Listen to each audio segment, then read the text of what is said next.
how we can perhaps help this professional understand the correlation between their habits and their brain. All of the metabolic issues and cardiovascular issues and blood pressure issues, they're also directly negative to the brain, and they are all risk factors to Alzheimer's and dementia, because the brain is like a cerebrovascular organ, and everything that's good for the heart is also good for the brain. Tell us more about those fears around red meat and heart, and also help us break any myth around that. Red meat in particular, what drives the risk is the saturated fat component. So saturated fat is what raises the lipids and cholesterol, and specifically like other ones like ApoB, which is, so cholesterol isn't the most important biomarker for heart disease risk. It's ApoB. Ever since I've been traveling, I've integrated sauna into my life, and I'm now constantly on the quest. I just did one today and I feel amazing. It is quite important and beneficial for heart health and Alzheimer's as well. There's a bunch of these studies from Finland that find that taking a sauna 4 times a week is associated with up to 70% lower heart disease mortality compared to taking a sauna once per week. And 4 times a week of sauna is 65% lower dementia and 66% Alzheimer's risk. It's quite powerful for disease prevention and has a lot of similar benefits as cardiovascular exercise. Hi Siim, welcome to the Charlène Gisèle show. I'm so excited to have you here. We have met a few times in Finland, and we met again in Copenhagen just a few months ago when we were speaking on the topic of longevity, and I'm so glad to welcome you on the show. Yeah, I'm glad to be here. Thank you, Siim. I would like to start by asking you, where does your passion for health and longevity comes from? You've written already so many books. You are an incredible author. Where does it come from, this passion that you have? Well, the passion for writing came from when I was studying anthropology, and I was just thinking of what I want to be, or what I want to do in the future. As an anthropologist, the option is you become an author or you become a professor at the uni. So writing was more interesting for me, and it was more creative, I guess. You had more expression for creativity, and that's what I chose to do as one of the main modalities or ways to talk with the world. Obviously it also grew into a YouTube channel of social media content, etc. But when it comes to longevity itself, why do I focus on that topic? Then it's a mix of a few things. As an anthropologist, I was interested in just the human species as a whole as well, human culture, society, evolution, history. They're all covered by anthropology, and us as a species, we're just changing the landscape of what it means to be human and what it also means to live a long time. So the evolution of the human species tends to walk in that direction, that we are gonna live slightly longer, at least compared to right now. And it's just interesting to me as an anthropologist of what does it mean to actually live longer, and how do we actually achieve that in the first place. So as a scientist, would be interested in both the science of how do you actually achieve that, how do you actually extend lifespan. As an anthropologist, is what does it mean to the human experience or the human species. Mm-hmm. And of course, if we're thinking about longevity, we also have to think about death by sharp contrast. And I find it quite shocking to realize that the causes of mortality globally, worldwide at the moment, are mostly conditions and disease that can be prevented through lifestyle optimization. Can you tell us more about that, so that we really get more motivation and self empowerment to take those action steps to improve our lifespan? Yeah, well, I think personally, I think it's a lot of things. So yes, it is true that a lot of people are dying more to these age-related diseases like heart disease and Alzheimer's and cancer and kidney disease, those kind of things. And yes, they're all influenced by lifestyle, but at the same time they're all determined by aging as well.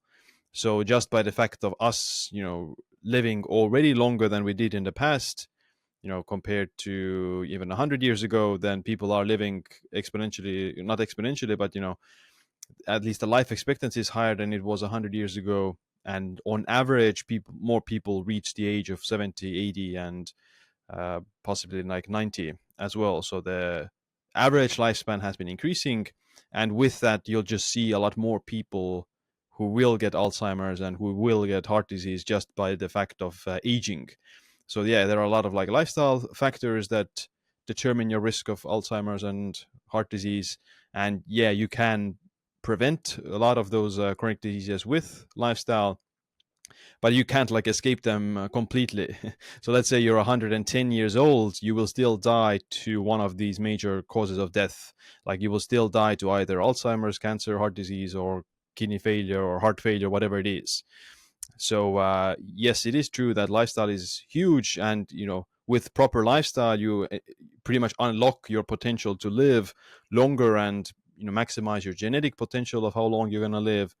But at the maximum limit of your lifespan, which can be determined by genetics, at that point you'll still die to one of those diseases that we haven't figured out how to completely cure them or prevent them from developing in the first place, because a lot of them come through the natural entropy of the body. So like uh, eventually your organs will wear out. Just if you're 10 decades old, like 100 years old, then just how 100 years is like a massive amount of time, and your kidneys have had to work for such a long time, and eventually they will wear out. Now in the maybe near future or in the next few decades, we will be able to somehow replace your organs or find ways to rejuvenate them, etc. We don't necessarily know exactly. I mean, organ transplantation is done already right now, but not on like this mass industrial scale that everyone would be able to have like a backup kidney that is 3D printed or something like that. We don't have that kind of a technology yet, but theoretically it could be possible. So then you're actually combating these age-related diseases.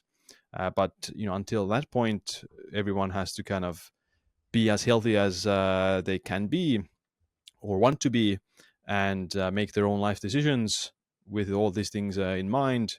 And hopefully, yeah, in the maybe next few decades, we might have some ways to like actually dramatically extend lifespan or dramatically reverse aging. I would like to focus on an organ by organ basis, if we can, Sim. And I would love to start with the brain. Most of the clients that I work with are what I would say high-powered, white-collar professions. So think, bankers, lawyers, traders, investment funds, doctors, surgeons. So a lot of intellect, a lot of brain power. And one of the greatest fear that my clients hold before even the thought of death is the thought of a decrease of mental acuity.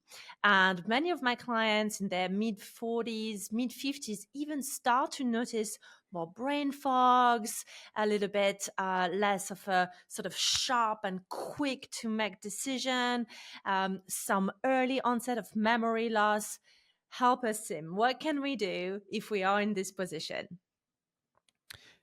Yeah, so I mean, there is a quite a big difference between just forgetting your keys and forgetting things and developing neurodegeneration or dementia.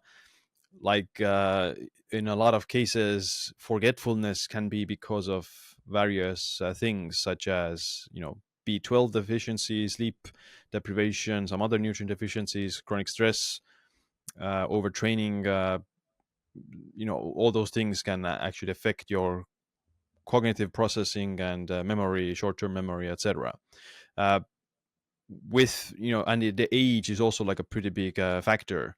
So if you're someone who is younger than 60 or like 70, younger than 70 years old, then it's very unlikely that you have actual dementia, or it's more like the actual symptoms and signs of neurodegeneration typically manifest mostly in your like level late 70s and early 80s, which is the average age of a diagnosis for Alzheimer's and dementia. So if you're and it's very rare for like early onset dementia to occur. So in young people younger than 40 or 50, it's quite rare for them to actually develop dementia at such a young age. So if you are very young, then it's more likely that it's something else, that short-term stress or deficiencies in certain nutrients that actually cause those effects. If you are someone who is already post-retirement, then and you get those symptoms of forgetfulness, then it's more likely that it could be some neurodegenerative symptoms.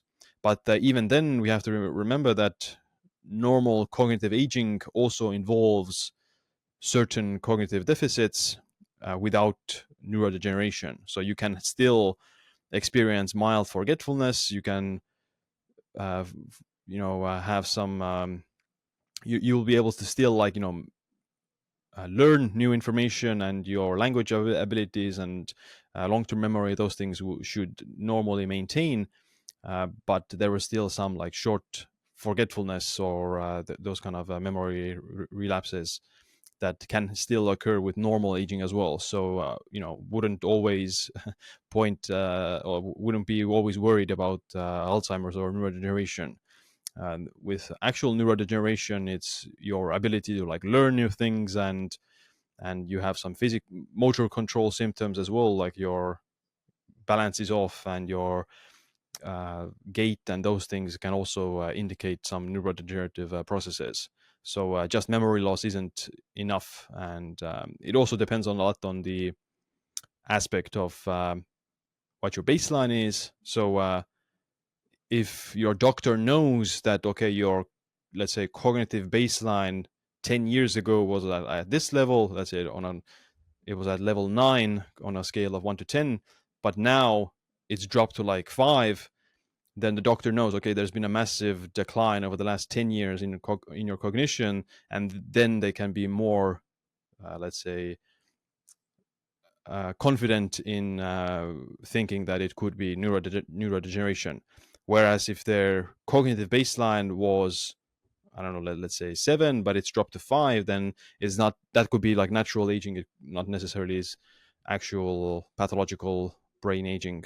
So but unfortunately, like, this information most doctors don't have. Like, they don't do like a neuropsychological assessment to assess individuals' cognitive baseline, so they don't know what it was like before.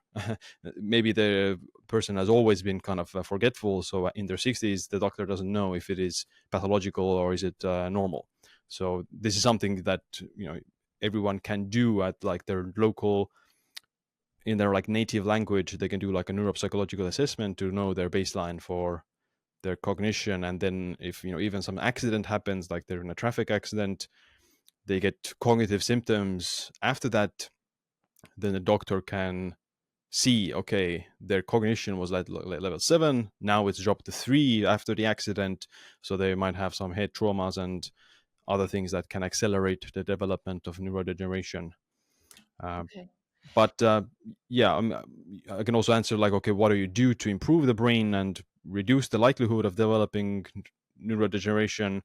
Then besides like a healthy lifestyle, eating healthy, avoiding hypertension, avoiding diabetes and obesity, those things, one of the most like powerful or like more brain specific things to focus on is building up your cognitive reserve. So this refers to like your mind's resilience and your mental faculties. So you can build up your mental faculties and cognitive reserve over time, and it starts already when you're young, like higher education. And if you have university education and PhD, whatever it is, like the more education you have, the higher your cognitive reserve is because of learning. So the more you learn and the longer you learn, the better it is for your risk of Alzheimer's and dementia later in life. People who have higher education have lower rates of Alzheimer's because of increased cognitive reserve. And that applies to work as well. It doesn't have to be that you have a PhD, but it means that if you have a cognitively demanding work and you do that work for 2, 3, 4 decades, then you build up a pretty big cognitive reserve by doing that. Hmm. So just the idea, the most powerful thing is to just use your brain for as long as possible in cognitively demanding ways. So that can be reading itself isn't that powerful. You have to do more about like specific learning. So like learning new languages, learning new skills, and learning new even like novel environments, traveling, learning, meeting new people, socializing. All those things drain your kind of brain faculties in some way that force you to adapt and increase your cognitive reserve. Sim, I find it very interesting that you're talking about cognitive reserve, and I was hoping you talk about that because I can absolutely see how important that is for the longevity aspect.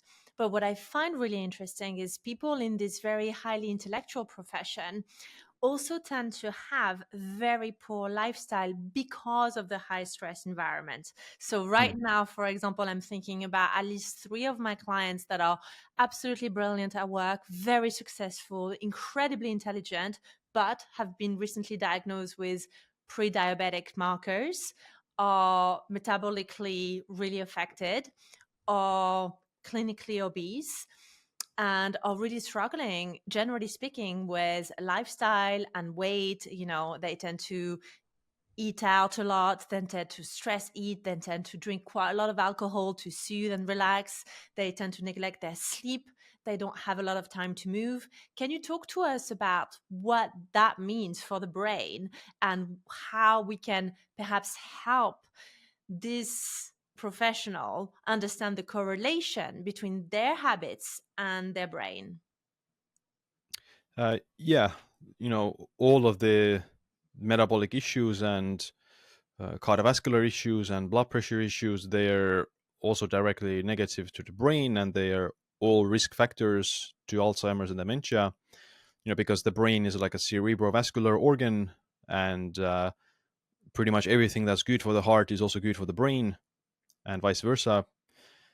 And even there's like studies showing that if you have high blood pressure, then your brain is at like a much higher biological age. So your like brain ages much faster than the rest of the body as well. Of course, with high blood pressure, everything ages faster, but your biological age would be much higher compared to your chronological age. And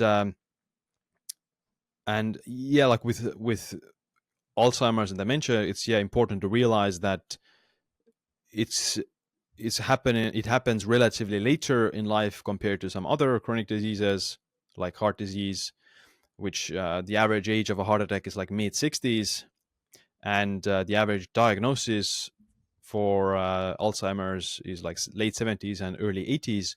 So yeah, like you can build up your cognitive reserve and have very brilliant brain power, and be immune to Alzheimer's in that sense.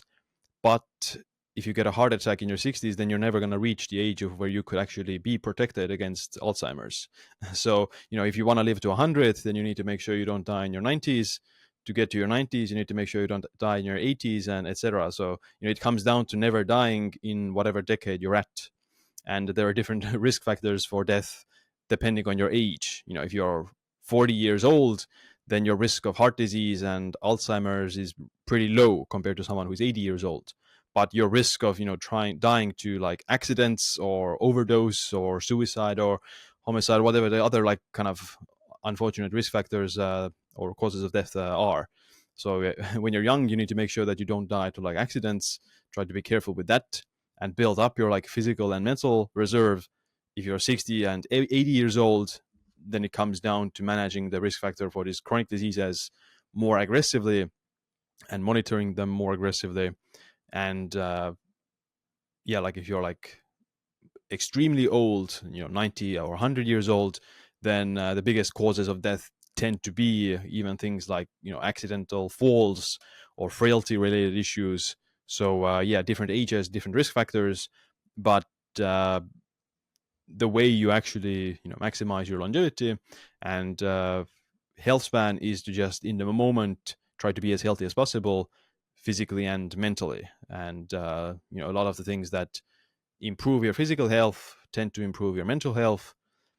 With mental health, like what's good for your mental health, it does have an effect on your physical health as well. Like if you're chronically stressed out, you do something good for your mental health. For example, you hang out with friends or family, or you take a break from work, whatever it is. You don't go for a hard workout session, but you do like some sort of a relaxation activity. That's good for your mental health, and it might help with your blood pressure or some other ailment that is caused by chronic stress. So yes, there is like this two-way street with mental health and physical health, and you can't really have one without the other. But yeah, like foundationally, physical health is, of course, super important, and you should never like neglect your mental health or mental faculties either. But yeah, if you just focus on one, then you're kind of missing the point. Hey, I just wanted to take a quick break to actually check in with you. Maybe you're listening to this conversation and realizing that you're feeling quite overwhelmed yourself. Maybe you're burnt out, anxious, you have so much to do and so little time to do it. You just have a feeling that you're so busy and so exhausted and running on empty all the time. If that sounds like you, I want you to know that I've been in your shoes and I really understand how you feel. But I also want you to know that there is hope. And there are tools and strategies that I've developed that can really help you thrive and continue to do what you love without compromising on your well being, your health, your connection, and your sense of joy. If you want to have a conversation with me and actually go deeper into your personal journey and for us to explore together how setting coaching goal could help you thrive, I would love to invite you to book a call with me. So you can go ahead and look at the show notes for a direct access into my online calendar. And this is exclusively for you, podcast listener. I want to make myself available to have a conversation with you. So I can't wait for you to book a time to discuss how coaching could help you reach all your goals and your potential. Speak to you soon. Mhm, mhm. What would be your longevity advice or protocol or methodology to look after our heart? We've talked about the brain, and you said there is a strong connection between the heart and the brain. I've unfortunately had many of my clients suffer from stroke. My father had a heart attack, and it's a topic that's really near and dear to my heart, actually.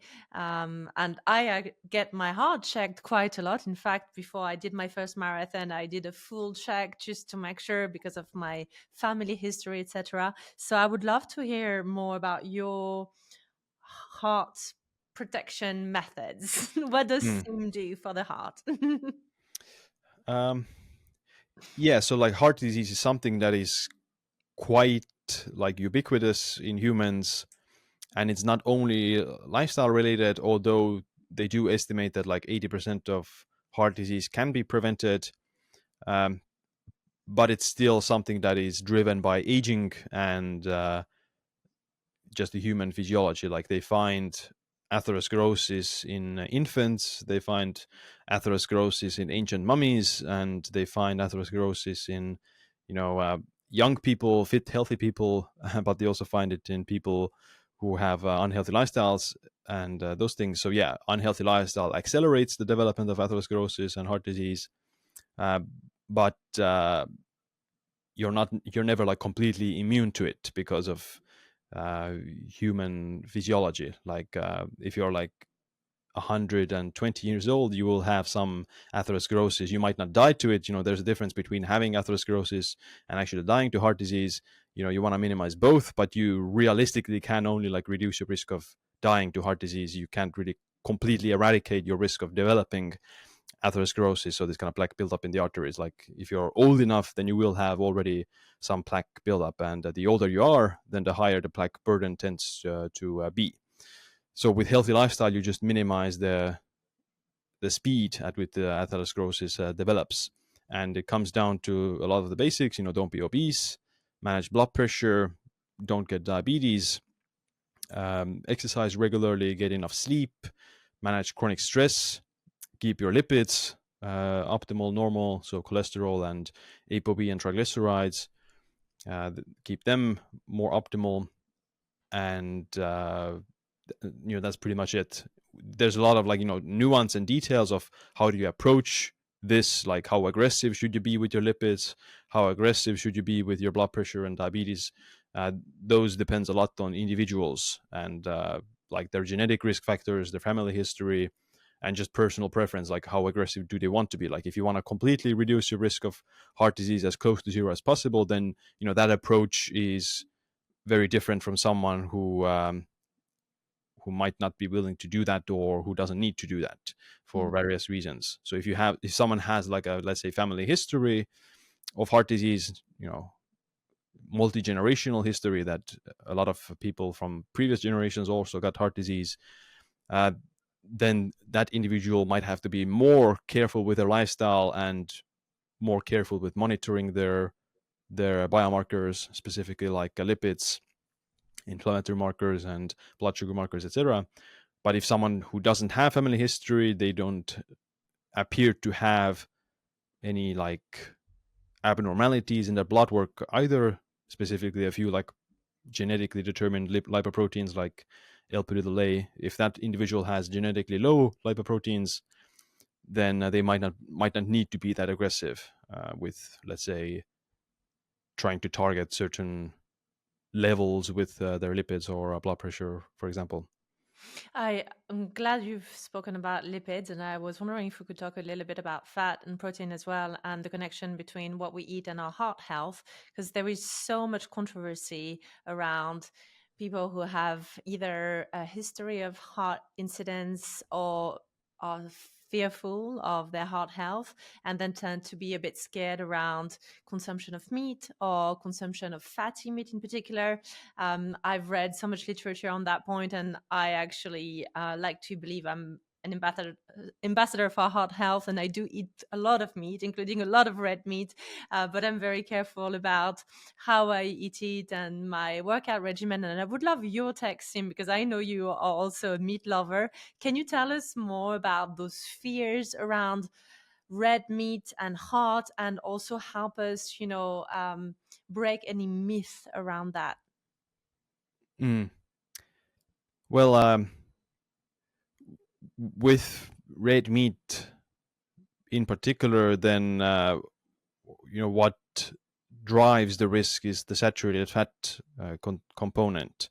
So saturated fat is what raises the lipids and cholesterol, and specifically like other ones like ApoB, which is, so cholesterol isn't the most important biomarker for heart disease risk. It's ApoB. So that's what reflects the particle count of lipoproteins in the blood. And the more there are, the more number of particles there is, the faster atherosclerosis develops. Just because if you have, a traffic jam, the traffic jam is determined by how many cars are in the in the area, not by the amount of passengers. You could have a bus with 50 passengers, or you could have 50 cars with 50 passengers. So the particle count is what really determines the risk, and it also is determined by how long it stays elevated for. So high ApoB for decades is what ultimately drives atherosclerosis and the plaque buildup, because over time they tend to get stuck in the endothelial of the blood vessels, and that causes a immune response that leads to inflammatory processes, and then foam cells develop that then eventually turn into like this plaque. So the lowest risk possible is to have low amounts of lipoproteins, so low ApoB, and keep it low for decades. Then the risk is much lower compared to having super high ApoB for many years. And because atherosclerosis is a disease of decades, you're not going to see any like significant differences even within 5 years of having elevated lipids. But if you're like your entire life you have elevated lipids, elevated ApoB, then even if you look at like these studies that look at individuals with genetics that have higher lipids, higher cholesterol versus those who have lower cholesterol and genetically determined. So like, you have people who have all different kinds of lifestyles. You just look at the genetics and you see a pretty good trend line that the genetically higher cholesterol is associated with a higher risk of heart disease, and genetically lower cholesterol is associated with a lower risk. So if you keep your cholesterol and ApoB lower for decades, then your risk of the heart disease when you're 60, 70 years old is also much lower compared to someone who has genetically high lipids and high ApoB for decades to come. So yeah, I personally think that it's wiser and smarter to just keep like the ApoB specifically lower and keep it low for as long as possible, pretty much. With red meat, then like saturated fat is the one that tends to raise ApoB the most out of those components. There's also the iron component, that excess iron or high iron levels in red meat could be driving heart disease. So excess iron in the blood tends to cause oxidative stress and inflammation. So it increases the likelihood of oxidation and inflammation if your iron levels are high. For women, it's probably not an issue, the iron component, because women tend to have lower iron levels because they menstruate regularly before menopause. But men who don't menstruate and who don't dispatch blood regularly, then for them it's the excess iron can also be harmful. But yeah, if you eat red meat and you keep an eye on your ApoB and cholesterol levels, then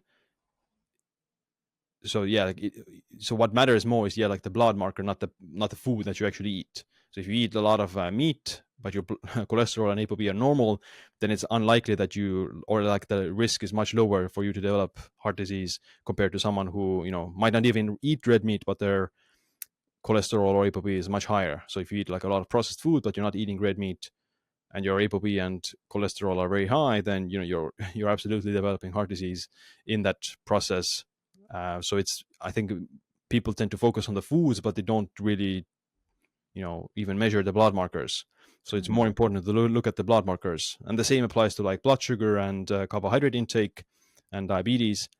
So you could eat all the carbs in the world, you could eat hundreds of grams of carbs, but if your blood sugar levels are normal, then you're not diabetic and you're not really developing diabetes either. Whereas someone who is, let's say, obese and physically sedentary, they eat, let's say, 100 grams of carbs and their blood sugar is very high, then technically they will develop diabetes much faster compared to that other person who is, let's say, very physically active and eats 500 grams of carbs, but their blood sugar levels are normal. So between every food and the chronic disease, there's a biomarker that actually mediates the risk. And for heart disease, it's the biggest one is ApoB. There's also other things like inflammation and blood sugar, blood pressure, visceral fat, etc. So if you are, let's say, otherwise healthy, the only thing that's elevated is ApoB, then your risk is much lower than someone else who has all the other things also elevated. But it's not lower than someone who also has lower ApoB, with all else being equal. So if you want to minimize all the risk factors, then you have low ApoB, low inflammation, low blood pressure, low blood sugar, low visceral fat. You exercise regularly, you manage stress, you sleep enough, so to say. And at the end of the day, it also comes down to, again, the individual's risk tolerance and preference. Do they need to be on the super low ApoB or not? That depends a lot on the genetic history, family history, and just personal preference. One thing that I learned from traveling to Finland, and I'm so grateful for that, is the importance of sauna and the health benefit. And ever since I've been traveling, I've integrated sauna into my life, and I'm now constantly on the quest. I just did one today and I feel amazing. I know you're a big sauna fan. I would like for us to talk about sauna, longevity, and heart health, and in general, why is sauna such a big part of your life for longevity? Yeah, I mean, I've been doing the sauna since I was a child, for 3 decades almost, and the reason, besides that, I also think it is quite important and beneficial for heart health and Alzheimer's as well. So there's a bunch of these studies from Finland that find that taking a sauna 4 times a week is associated with up to 70% lower heart disease mortality compared to taking a sauna once per week. And 4 times a week of sauna is 65% lower dementia and 66% Alzheimer's risk compared to once a week. So it's quite powerful for disease prevention, and it has a lot of like similar benefits as cardiovascular exercise. So that's probably one of the reasons why you see those kind of benefits. So your heart increases slightly when you're in the sauna, and you're doing like a mini workout, which is good for the heart and it's good for the brain, improves blood sugar levels, and lowers blood pressure as well over the long term. Acutely when you're in the sauna, it tends to rise, but it's like the same with exercise. If you exercise, your blood pressure rises, but your resting blood pressure tends to be lower. So yeah, the sauna is a very good exercise mimetic, and tends to be beneficial for various like blood markers. What's your ideal time frame? How long do you like to stay? How long do you recommend? I know you said 3 to 4 times a week, and how long do you stay each time? I do like 20 minutes usually, and up to 30 minutes. And the research says that 20 minutes is better than less than that. So you want to stay there for at least 20 minutes. And the temperature in studies, it's usually like 70 degrees Celsius. Could be a little bit higher, could be 80, but it doesn't need to be like 100 or over 80. So the idea is just like mildly elevate your body temperature, not like burn or cause like some sort of super high heart rate. Now, Sim, I often see people in sauna that actually use polyester underwear or swimwear, and I've made that mistake in the past before I learned. I know in Finland it's everybody's nude and naked, but in many in many gyms and places elsewhere in Europe or even in the States, or I just got back from Australia, and there were signs everywhere: no nakedness in the sauna, please wear bikinis. And to me that's so strange, because I really think that a sauna should be, as it is in naked with a towel. Can you tell us about how we should be really careful around microplastic, and particularly when there is heat exposure on the skin, what that can do? I would really love your take on that.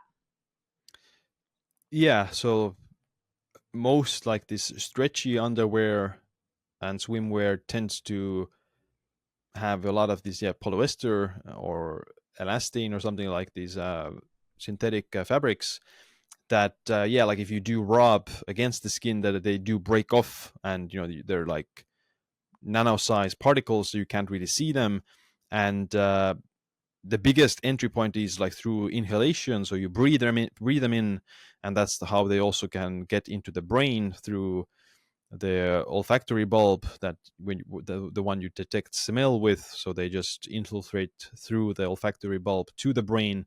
And research has found that there's like several grams of microplastics in people's brains nowadays.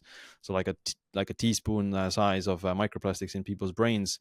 And they get there through the blood, so they kind of cross the blood-brain barrier, and they get through through the nose as well there. And every like there's like microplastics in every other organ as well, like in testicles and kidneys and livers, etc. So they accumulate everywhere. So you don't want to pretty much expose yourself to unnecessary amounts of microplastics, because you're already inundated by them, or like you're surrounded by them everywhere. So try to use more like natural underwear and natural clothing materials. Plastic bottles as well is one of the major ways you absorb microplastics or obtain them, because like if the water is, or if water is inside the plastic container, then it's seeping, breaking down some of those microplastics, and the water contains billions of microplastic particles. And especially if you're heated up, then like the heat tends to mobilize them even more. So like drinking water that's been sitting out in the sun from a plastic container is like the worst thing you can do. And like if you're in the sauna with synthetic underwear, then you tend to like break them off more easily as well. And like if you drink it from a plastic bottle in the sauna, that's also quite bad way to go about it. Yeah, I'll tell you what I do now. For my sauna protocol, if I have to wear underwear or swimwear, I wear organic cotton, and I keep my water in a glass bottle, and I tend to keep it outside the sauna as well, because I tend to not drink during the sauna session and just drink before and drink after, so that I can completely just sweat it all out and just make sure I don't have any plastic anywhere near me or on me, or I don't drink. How is that for a habit? Yeah, I mean that's good. Like you, glass bottle is fine, but it tends to get hot in the sauna, so you can't really drink it safely Yeah, unless I'll keep it's it outside. That's why. yeah. So like you just you just drink when you go out, when you take the breaks, and that's one way to go. Like in the when we were kids, we used to drink the water that you throw to the stove as well uh, Really? in the sauna. I mean, it was just tap water from our home, so it was kind of clean. But I wouldn't do it like in a public sauna because it tends to have, but like a lot of bacteria probably. What else do you do, Sim, on a day-to-day basis to avoid your microplastic exposure, and how important is that in the longevity conversation? Sauna itself, when you sweat out, you can sweat out microplastic particles and other like heavy metals and stuff. So I think some sort of sweating practice is very important in the modern world that tends to be quite polluted. Um, exercise does that as well, and exercise might be even better than sauna for excreting microplastics or chemicals because you're also like moving, so the movement stimulates the lymphatic flow. So cardiovascular exercise is probably the best way to actually eliminate various chemicals and toxins. But the sauna is also just it's good for other things. It improves your heart health. It improves cardiovascular fitness, and it it's relaxing, and you tend to eliminate some of these chemicals and plastics. What else I do to eliminate that? There's a research that blood donation can help to you just literally taking out the blood that has microplastics, and yeah, I mean you donate it to someone else. Maybe that's not the best option to donate your microplastics to someone else with that, but Here you go. I don't want them anymore. Take my yeah, microplastic. yeah, but like yeah, the blood donations are still for it's for people to save people's lives who Of like need course. it in accidents. So it's it's still better trade-off to survive, although you get some microplastics from someone else. um, but blood donation does that.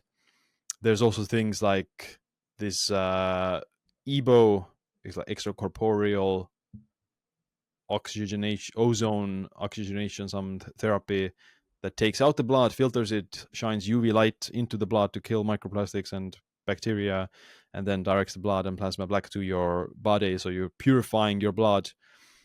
I haven't tried that, but it is out there. Uh, there's no research that it specifically helps with that, but it theoretically could do that.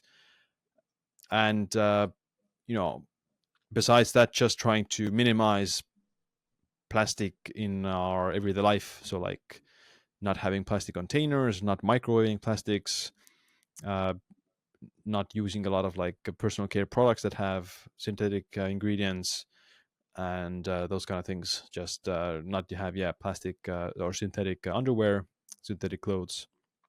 That's Uh, yeah. I'm glad you mentioned that, because before I learn about microplastic and the importance of elimination, I do quite a lot of running, and I check the labels, really well-known brand, like some of the best fitness brand, and they were all nylon, polyester, and all these actually components that are not great. And I was sweating in them for hours, especially when you do long distance running. So I eliminated all of that. And I was just wondering, Sim, what do you do with your running or your workout clothes as well? Are you careful about the material that you use? Well, try to be try to have cotton or linen ingredients in the clothes. So yeah, the kind of Lululemons and these ultra what's it called, Under Armour and Nikes and those kind of stretchy sportswear. They tend to like have a lot of these microplastics. how big of a role do they play? Depends again, like how crazy you want to go with it. So like, you can't avoid all the microplastics. You'll get exposed to them in some shape or form. uh, Depends, yeah, like how far you decide to go. And it's an emerging area of research. Even like a few years ago, we didn't know that they even have any harmful effects, but they find like these microplastics in people's arteries, in the brains and testicles, etc. So they probably do have some negative effects. And right now we probably don't have a definite overview of like what's the best way to like measure it, and best way to like excrete them either. So everyone has to do their own, like, I guess, decision. I would preferably, yeah, like try to one at a time. I don't think it's like a life or death situation to wear like Lululemon or whatever things. There right now there aren't the best alternatives out there. There probably isn't an equally, I guess, appealing or aesthetic clothing for a lot of these synthetic materials. But I mean, they can change pretty fast. Like I've seen a lot of like natural clothing, natural ingredient clothing come sportswear and stuff come popular More over and the last more. few years.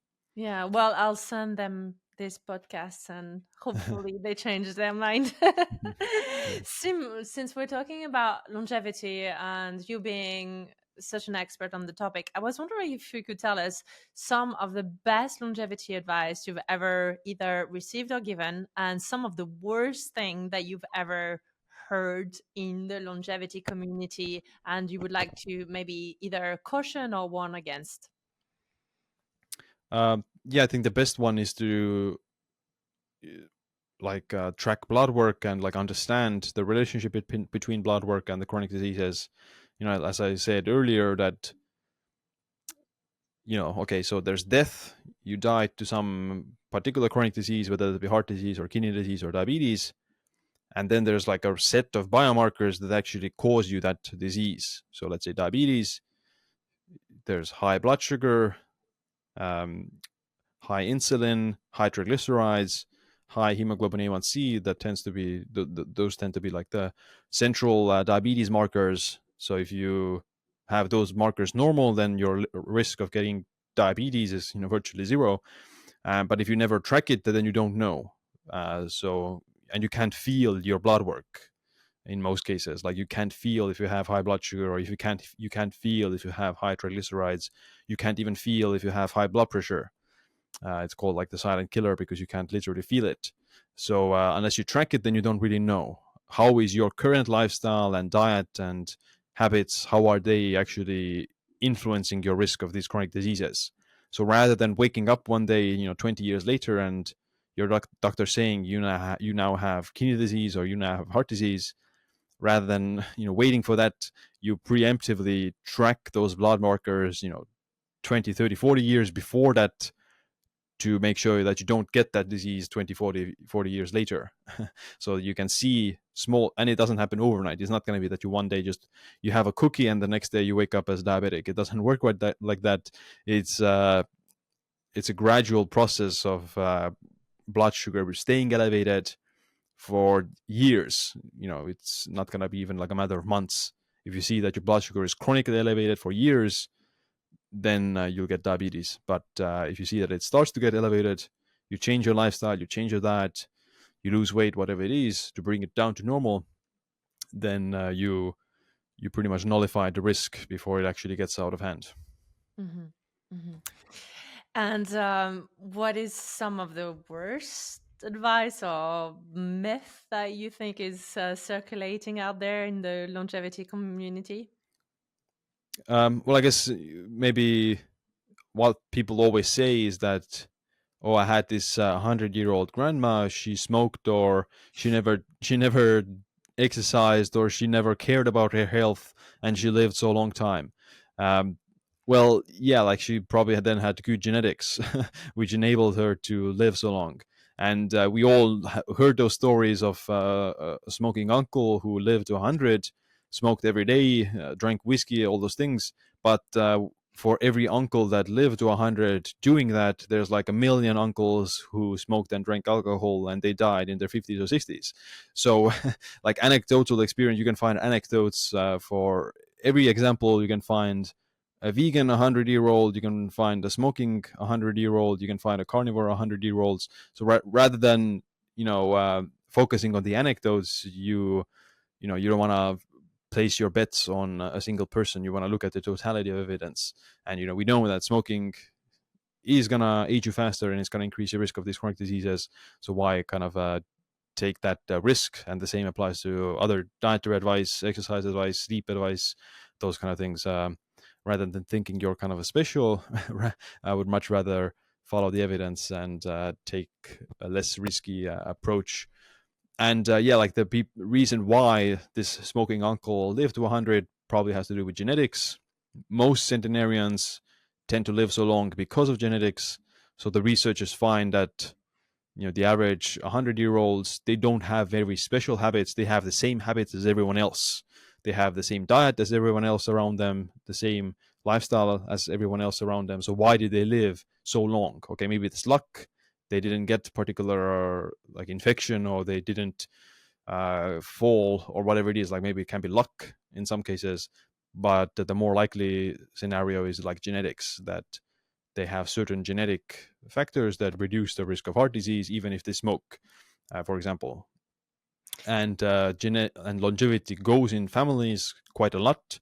So if you have a grandma or a mother or father who has lived to the age of 100, then they find that the offspring, so the children, their likelihood of also reaching the age of 100 is like something like 60% higher compared to someone else, the average person. So if you have long living parents or siblings, then your likelihood of also living longer is very high because of genetic factors.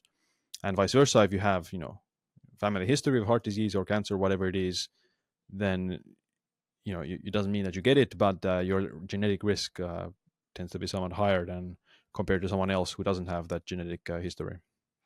I'm glad you've mentioned that. And of course, you talked about the uncle that drinks whiskey. So that brings me on to one question I wanted to ask. Everybody knows that alcohol is not great for health. I think that's widely accepted. But what is your take specifically on dosage and safe quantity, if at all? Do you personally think that having an occasional couple of glasses can be okay for someone who's looking to optimize their lifespan and health span? Are you a strict no? What's your take on alcohol? Well, we're looking at the research, then something like a few drinks per week appears to be fine. I personally, I just don't like it that much. Like I could enjoy like a glass of wine or something, but right now I just haven't felt that I need to do it, or I'm just kind of nothing like draws me towards it either personally. But based on the research, yeah, like you could get away with like a few drinks per week. Maybe not every day, but let's say 2-3 drinks per week, ideally not on the same day. So getting drunk is more harmful than having like a single drink every day. So drinking 3 drinks in one night is worse for you than drinking 3 drinks every other day, or even like 1 drink every day, if that makes Sure. sense. So Yes, getting it the does. kind of threshold of how much you consume in one sitting is apparently relevant um, than the frequency. But yeah, you wanna keep. I personally maybe say like, if you drink every other day 1 drink, so like 3 drinks per week every other day, then that tends to be fine. There's nothing like I've seen that would indicate that is particularly harmful. Okay. I had another question to ask you, and it's around the topic of sleep. I actually told quite a few of my friends and clients that I was speaking with you, and they said, please ask Siim about melatonin. We want to know his view. Mhm. Melatonin is widely used, easy to access, and a lot of my clients who are often very jet lagged, travel around the globe, use it on the plane or when they land to really fast track their jet lag and to get accustomed to where they are. What's your take on it? Do you believe in high dosage sometimes? Do you like to do super doses? I know in the biohacking and longevity world, there is a lot to be said about melatonin usage. So I would love your take on it. Yeah, I think melatonin helps with sleep, based on research as well, that improves total sleep time and how fast it takes you to fall asleep. Has like a lot of other benefits as well, like anti-inflammatory, and improves like metabolic health markers in larger doses, so like 10 milligrams. But for sleep, smaller doses are also already effective. Uh, you know, I think there's a lot of like individual differences between people and how they respond to melatonin. So I've tried taking like 10 milligrams of melatonin for a week every night, and I always felt kind of groggy and tired in the morning, probably because of a pretty large dose, relatively That's a speaking. lot. Yeah, I mean, but I mean, there's some people who take like 100 milligrams, but I think they take it like a suppository, so they put it into the butt or something that they absorb, because you can't take orally like 100 milligrams. Realistically speaking, maybe some people could, but yeah, there's like ways to get like super large doses, like 100 milligrams. But if you take like 10 milligrams, then that tends to improve like inflammatory markers and lipids and blood markers. For sleep, something like 0.1 up to 3 milligrams, I think, is the sweet spot. But yeah, there's a lot of individual differences. Some people say, oh, I feel great when I take 10 milligrams. Others say, I feel great when I take 3, 6, whatever it is. So you need to kind of find what your sweet spot is. And it's safe in terms of the fear that it would like suppress natural production. Like there's no like evidence that it would do that. Okay, that's really good to know. Well, I have one last question, and it's what are your favorite or most evidence based supplements in a longevity protocol or for somebody who is really looking to hack their age? Supplements. Mm. Yeah. Um, I think I think collagen is probably like the best skin anti-aging supplement. It doesn't do much for like actual biological aging of the organism, but it's for skin. Astaxanthin is another one that has favorable effects on skin anti-aging and protects the skin against UV radiation. But there's also some research that it can extend lifespan in mice, so it can have some like other actual biological aging anti-aging effects. And the last one I would say is I would say like personally I like glycine. So Mm, the glycine also I has like it at night. helps with Yes. skin and collagen, and there's also research that it extends lifespan in mice. So it's not like a lot, but glycine is quite safe and supports collagen, glutathione, and creatine synthesis. So it's very multifaceted. Hmm. And do you like to take glycine when you take creatine specifically? No, I take it whenever. Yeah. Mm-hmm. What's your take on creatine and taurine? Or do you use them? Do you like them? Yeah, I think creatine is the most researched supplement in the world. Probably, it's good for sports, power, muscle growth, plus some cognitive benefits, and even like helps with sleep deprivation and counteracting a sleep deprivation. Taurine also has quite a lot of clinical trials that it helps with metabolic health and metabolic syndrome markers, as well as exercise performance. So yeah, I like taurine as well. Great. Well, Sim, I'm really grateful for your time. I would like to just ask you if you could give the last advice on what would you like somebody to do to start looking after their health and increase their longevity potential, like simple things they could do in the following few days after listening to this podcast. What would you like them to do? Mm.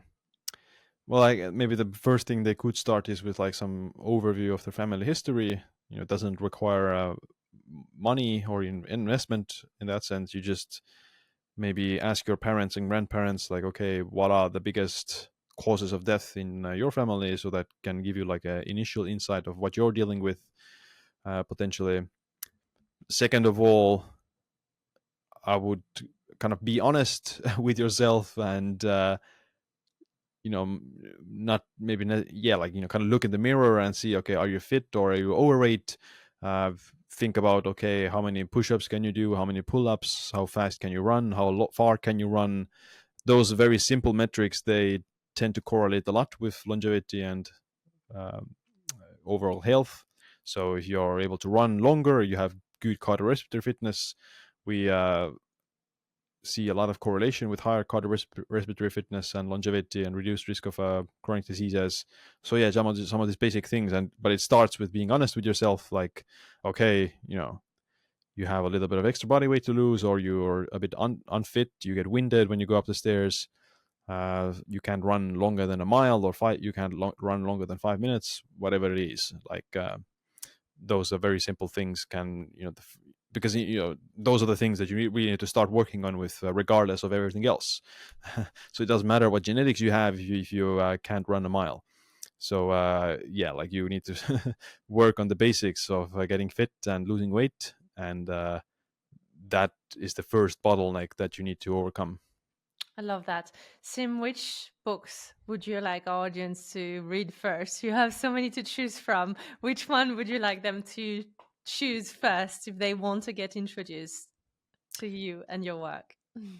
Yeah, I mean, they can check my newest book, The Longevity Leap, that pretty much goes into all details that we talked here today about all the chronic diseases, major ones, and fitness and weight loss and blood markers and nutrition and supplements. And yeah, it's very comprehensive, and I think it's the best place to start. Wonderful. I highly recommend it, and I'll make sure to put the link in the show notes. Thank you, Siim. I'm really grateful for your time. Yeah, my pleasure. Thank you for spending your time with me today and listening to this episode. Remember to subscribe so that you can receive weekly updates. And if today's message resonated with you, please remember to share it with a friend, a colleague, or a loved one who could really benefit from this episode.